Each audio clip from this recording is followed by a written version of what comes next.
We're here at Pryor's Nursery today. My name's Wade Pryor, and what I wanted to talk about is the bronzing color in the winter of the green giants. So every year in December, as the temperatures drop to 28 or 26 at night, the green giant undergoes a color change when it becomes a bronzing look to the leaf.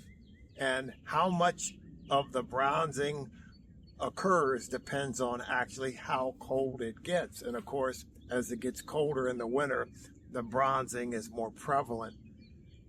Interesting enough that the south side, the sun side of the green giant, which we would think would be warmer in the winter, actually has the most bronzing.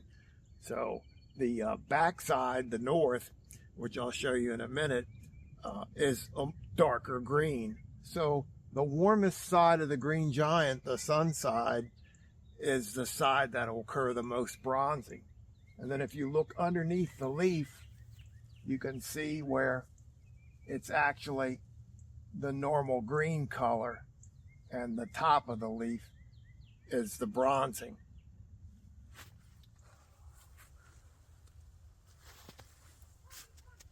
So on the north side of the plant, which is the colder side, it's actually greener than the front side that's warm.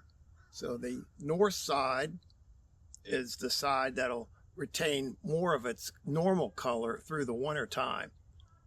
It's just the opposite of what we would think, that the warm south side in the back, that would be the one retaining the green, but it's not. The south side, the warmer side, gets the bronzing color, and the north side is greener.